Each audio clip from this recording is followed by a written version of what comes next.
What's up guys, Nightingale here and welcome back to another video. Today we're going to be covering the May 11th update notice. Got a couple things we want to jump into really quick before we get the video rolling. First thing I wanted to bring up is I had confirmation the other day from a friend on this pack here. I know there are some of you guys out there that like to whale. And specifically concerning this right here, what I wanted to say is that this is a slate exclusively for collab units. It does not work with any of the other units inside of Epic 7. So if you're buying that in terms of hoping to imprint something else, it only works on the collab units, making this pack actually suck. Because the bookmarks, the sky stones, this literally is just a horrible deal overall. It's just trying to get 99 bucks out of you. And I hate to be that guy, but this one is way better value. If you're going to whale on something, buy this thing. Buy that twice versus looking at this thing once. I normally don't cover the whale packs because let's be real. Most of y'all are broke and can't afford this, or y'all don't want to spend that much. Let's be real. The ones out there are going to buy this crap regardless, but occasionally somebody comes across that is looking to spend a little bit, and we've had some confusion on that guy over there. And it specifically says otherworldly slate, which is what they use for collabs. So that only works on the slime units. So kind of a stupid thing on their end. And then real quick, before we jump into the update notice, I wanted to go ahead and say that if y'all been keeping up with me, you know I've been having some computer issues over the last couple weeks. A lot of blue screens, and ended up figuring out what's causing it. In short, I have a bad RAM stick, and I have two 32 gig chips in my computer. What I'm going to end up doing is, as much as I don't want to, the best case scenario for me right now is to RMA the set. They suggested that I could technically send one stick in, but they strongly suggested that I sent both. So I'm going to go ahead and get that started probably this afternoon, maybe tomorrow. And what this is going to mean is potentially there's going to be about a 2-week gap in content, period. So that means there will be no stream potentially tomorrow. I'll let Discord know if I get the email back saying that it's ready to ship. If not, it will be, or that it's ready to, that I get a shipping label to ship off tomorrow. Or today. I don't know when I will get that response back from the company, but so potentially in the next 24-48 hours, streams will stop for about 2 weeks, depending on how long it takes. The rough estimate the guy was able to give me was around 2 weeks. Roughly 3-4 days for it to get there, roughly 2-3-4 days for them to process the RAM, and roughly 2-3-4 days coming back, excluding weekends. So a rough estimate of 2 weeks. So that means this will be the last video for 2 weeks, roughly, on the channel. This doesn't mean I'm quitting. This doesn't mean I'm doing anything. It just means for the health of my computer, and while I could technically go buy the RAM with the original character projects and some of the mishaps that have happened, I don't really have the extra money that I want to spend. I'd much rather just put it directly into the project. So I'm going to focus 2 weeks on other aspects of that project, and the computer is going to be completely down until I get the RAM back. So I'm going to do what's best for my wallet, and even though 128 gigabytes of RAM would be absolutely awesome, I really don't need to be doing that right now. Not with some of the expenses on that. So now that that's been covered and you guys have been updated, let's jump into the actual update, which is what you guys are here for, but let's just go ahead and wanted to get that done because those of you who do watch weekly, you won't be seeing me for a few weeks, and you will know why now. So we're back with Chroma Dominial to introduce that this game is slowly becoming 7 Deadly Sins, and that units are their content. But let's be fair. We knew this was coming. We saw the leaks. We saw the data mine, basically, of Benimaru's gear and the background. We knew Benimaru was going to be the new unit. Long before we saw the preview, we already knew this. If you didn't follow along, you're not around on a Discord, you surprise, it's Benimaru. So Benimaru is going to be the 5-star raid up this coming week. He is a Fire Warrior, Sagittarius Warrior. So let's go ahead and read over his skills, and honestly, I think this probably makes more sense to read from his skill 3 and read backwards. It's typically now, the more we've done these, the better it is to understand their S3 to their S2 to their S1, because the S1s are very bland. So, Show No Mercy, after Awakening, because again, nobody cares about the before Awakening, attacks the enemy by slashing their soul, decreasing defense for 2 turns, before increasing the combat readiness of an ally with the highest combat readiness, except for the caster, by 15%. When the caster is granted multi-layer barrier, acquired fighting spirit is doubled. Okay. So now let's go into the passive and understand multi-layer barrier. So universal perception. At the start of the battle, gains 50 fighting spirit. At the start of an enemy's turn, dispels all debuffs from the caster and grants multi-layer barrier for 2 turns, before increasing combat readiness by 25. The following effect, or the effect following an enemy's extra turn, can only be activated once every 2 turns. Activating when fighting spirit is full, consumes all fighting spirit to activate Hell Flare.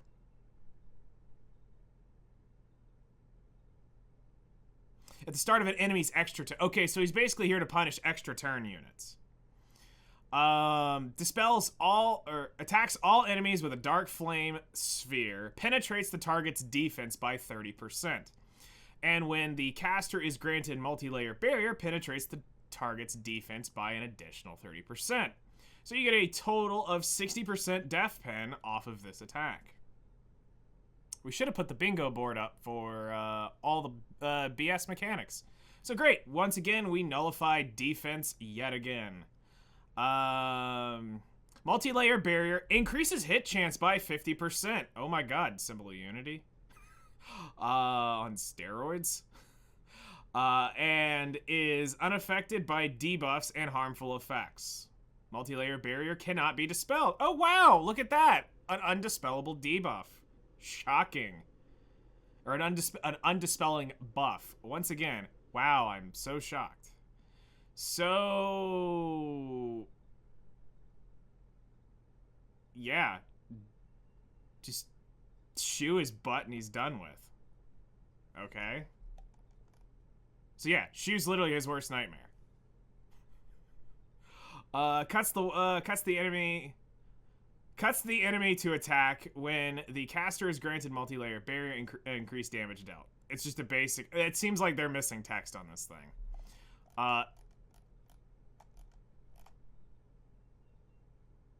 I'm pretty sure Sagittarius Warrior means he's in the same line as Luna, I believe.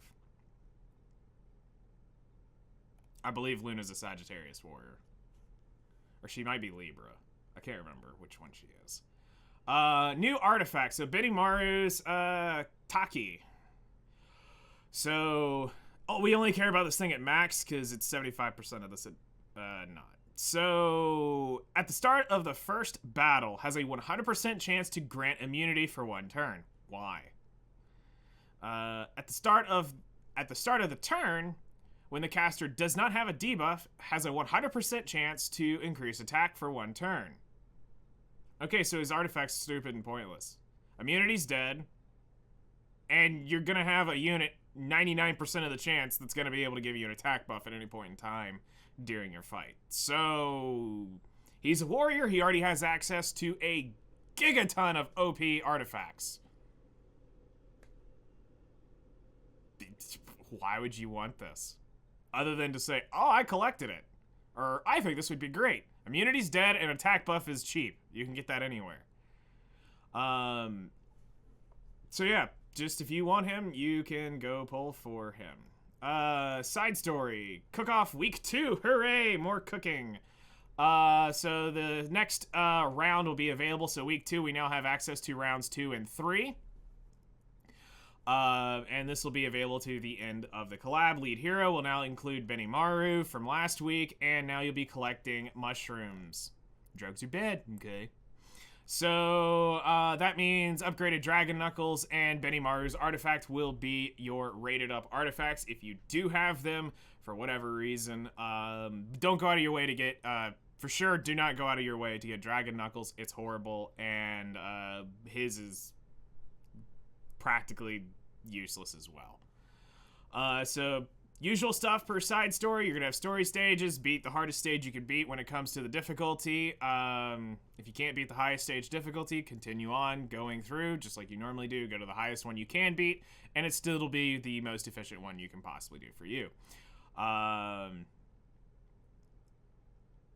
So new stages. Upon completing stage achievements, players will be able to progress to the stage where the 5-star Benimaru is the main character.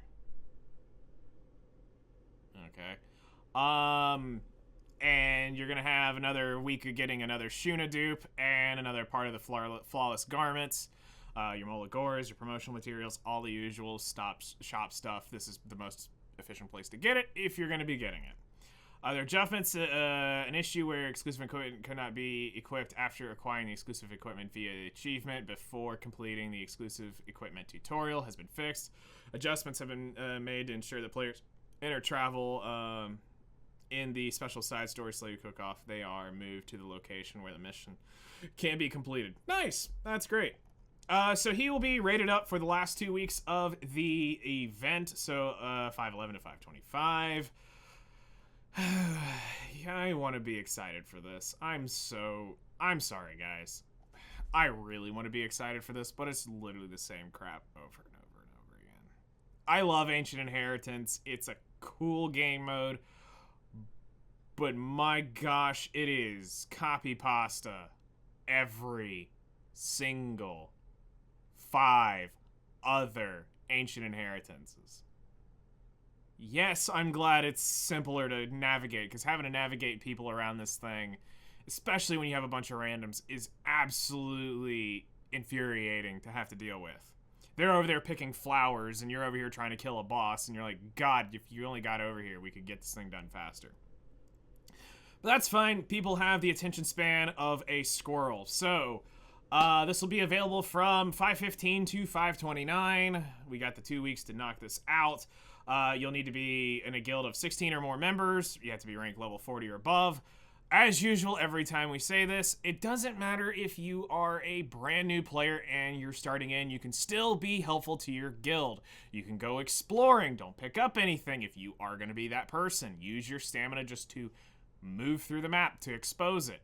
Help tell them where things are. You can use the units that you do have. They can be really good. I was able to, on MILF Hunter, I think it was last season, I was messing around with them. And I was able to score up near the top on one of the fights just because I happen to have the right units to do it. So my crap is horribly geared. It's not in a progressed account. The thing's still like level 42, 41. It's low account. I don't do anything on it. But I was still able to compete against people who've been playing almost a year. So, as a new player, you just got to know what units to take. That's really where the curve in this comes from. Having the units on your account and knowing what units to take to the fight. You understand those two mechanics, you can actually compete for a decent way. Now, some things are going to come to where, the better units you have, the better you'll do. But for those earlier fights, those first couple floors, you can get through this stuff a lot easier. The usual stuff is if you do drop below 16, you'll still be able to continue on. All that stuff is there. The guild icon for Ancient Inheritance. All right.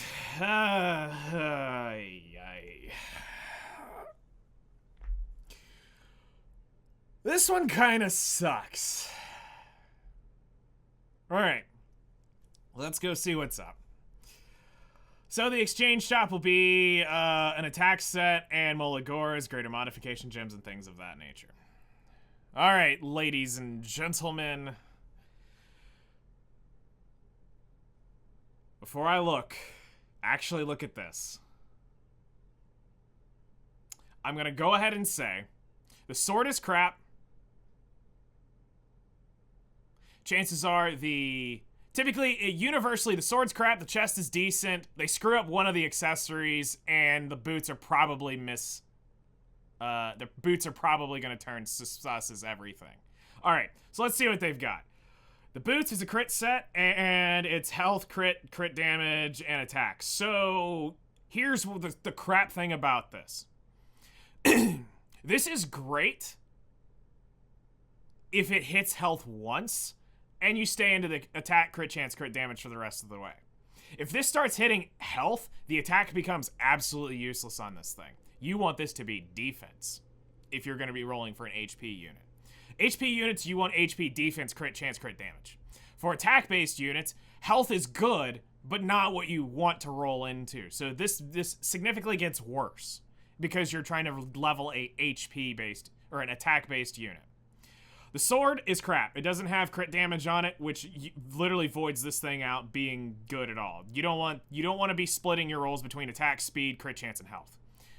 This point, you literally hope you hit the top 3, roll the HP off to crit damage, and you're good to go. If you hit HP, you're screwed. The ring is attack percent. It's great.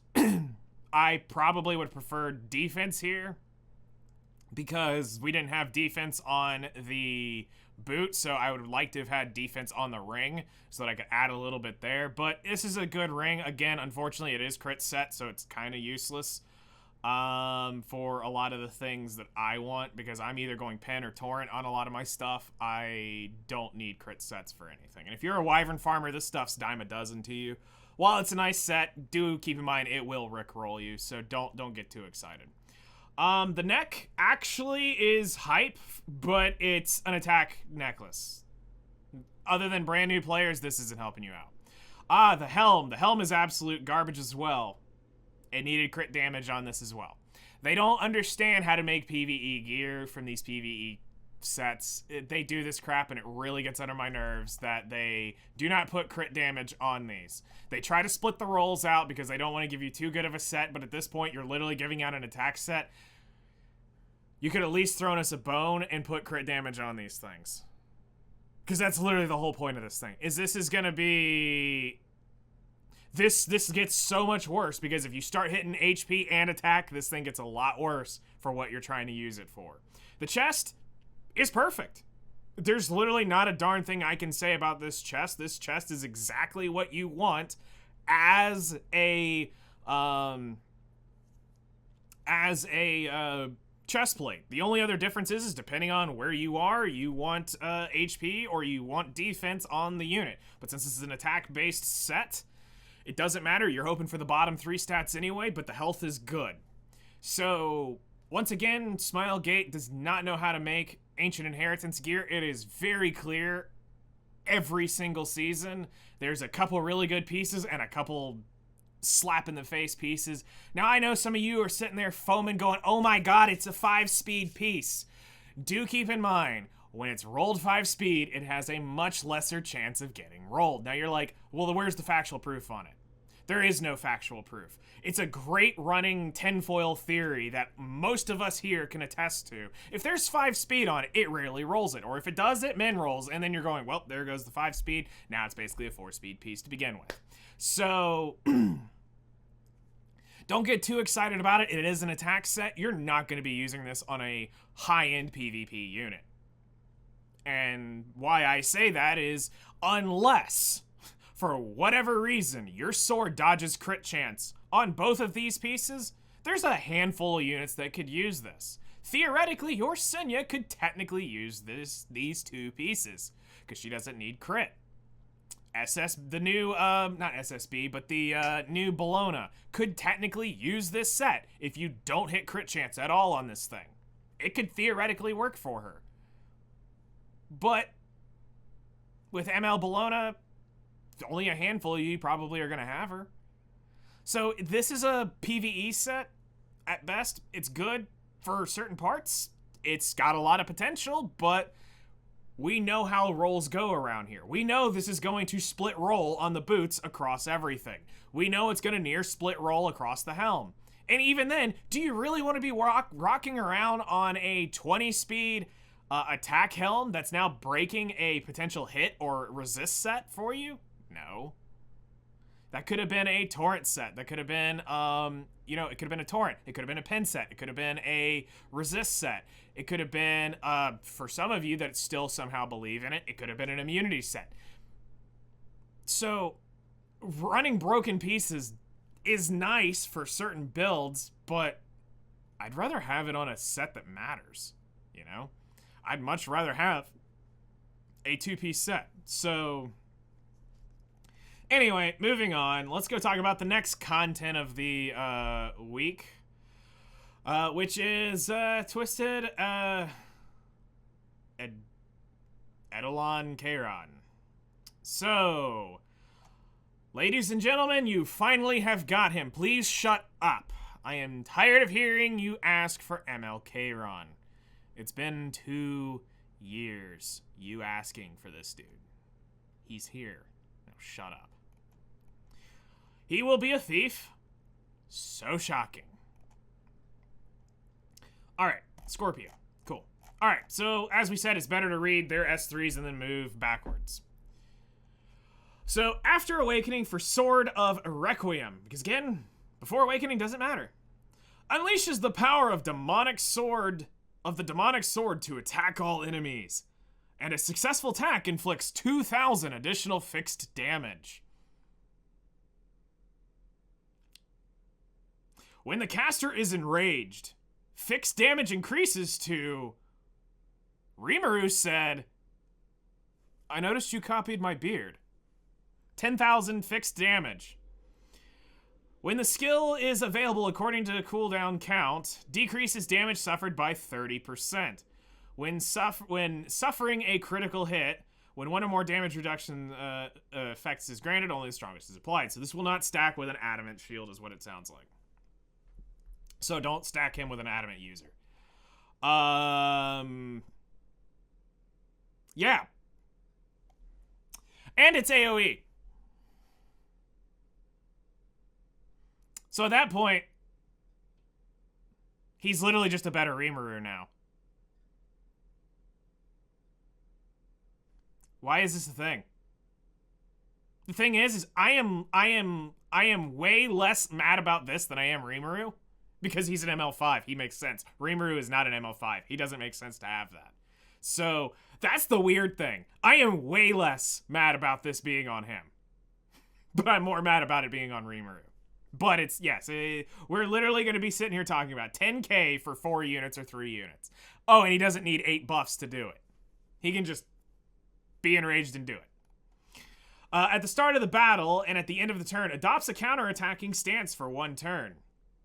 At the end of the enemy's turn, when the target has a buff, gains 10 fighting spirit. When the fighting spirit is full, consumes all fighting spirit to increase combat readiness of the caster by 25% or 35% and becomes enraged for 2 turns. So it looks like there's no way to do this other than Solitaria shuts him the frick down. And so does Elena. ML Elena and Solitaria both shut him down completely. Because he can't counterattack as long as Elena exists. Solitaria stops him from gaining fighting spirit. So, if you want to use him, you got to make sure Solly is completely non-existent in your fight. Alright, now his Sundering Slash. Attacks the enemy with a sword, damage dealt increased proportional to the target's lost health. Figured. When counterattacking, activates Flash Slash. Flash Slash attacks all enemies and grants a barrier to the caster for 1 turn. Barrier and strength increase proportional to the caster's max health. Here's one that seems a little out of touch. Why wouldn't you have done that off of his attack?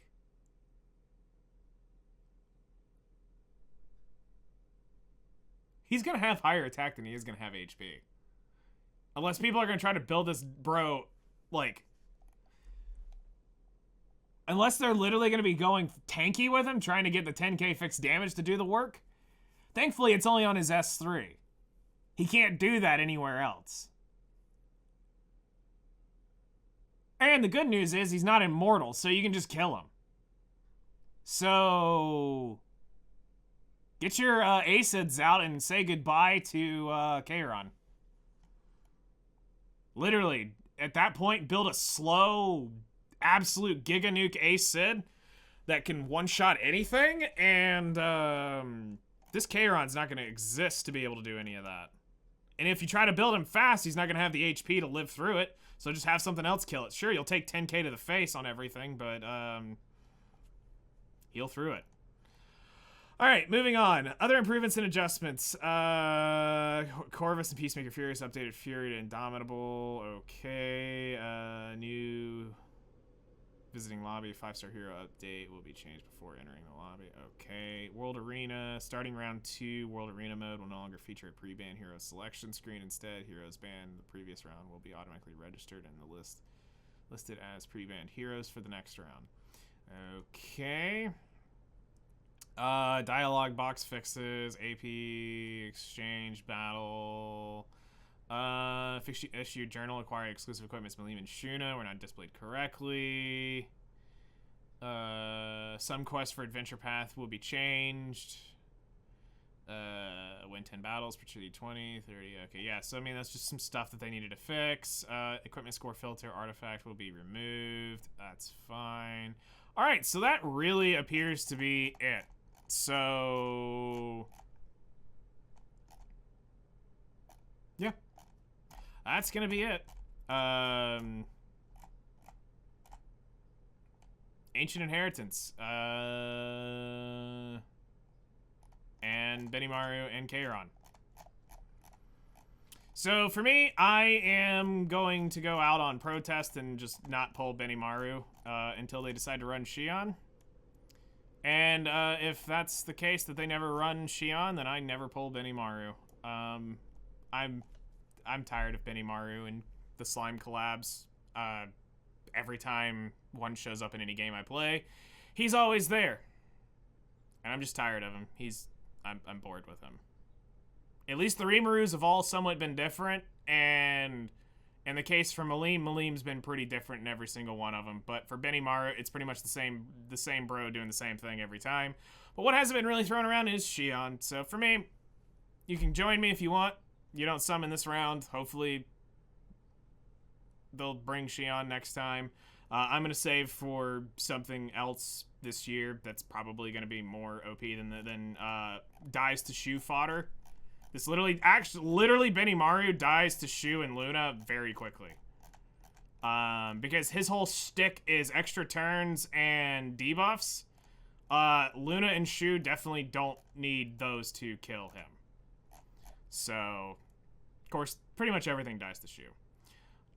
If you guys have any questions, I'll open it up for about 30 seconds or so. Let you guys get a couple questions in, if you do have any. And then we will wrap this up. YouTube, I finally got around last night to responding to about 80-something comments. You guys are insane. And I thank you for that. While I'm just sitting here talking, waiting to see if any comments come in, one of the most resounding comments I saw out of the whole thing is how special people are, will be the word I will use here. A lot of you do misunderstand the penguins, or not the penguin system, but the level up system is not very clear to you, and it is quite obvious that a lot of you are talking out your butt and don't realize what's going on here. Is that a lot of you miss the promotion aspect of, you look at the 12 blooms that go into this, but you forget that this thing costs 4 blooms as well. This is technically worth 4 blooms. He is worth 4 blooms. And the big resounding thing I see across so many comments is you all are saying, it's better. It's not. It's the same thing. It still takes 3 fodder to level this guy up. That's 3 fodder right there. That is 3 dogs, 3 whatever you want to call it. That's still the same thing it cost to get it. So when you make him 4-star, he's now worth 1 4-star. So that's all you're getting. It is not better. Stop trying to spread this crap. You've overlooked it. It is exactly the same system with different steps. So it doesn't appear we've got any questions about anything else today, but I did want to just bring this up really quick because that was something I saw in probably 15, 20 comments alone talking about, oh, it's better. Yeah, that technically looks better. But you forget he's worth 4 as well. So this is technically 20 to level him up. But that's going to be it for 2 weeks for me. We'll be back. We'll be back in 2 weeks, estimated, to continue on the videos. So we'll miss the next update video that they put out, and we'll probably most likely miss the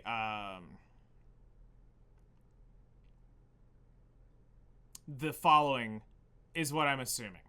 So if for some reason something comes up where I end up needing my computer, I will just buy the RAM and get it in my computer because I can get it here in 24 hours.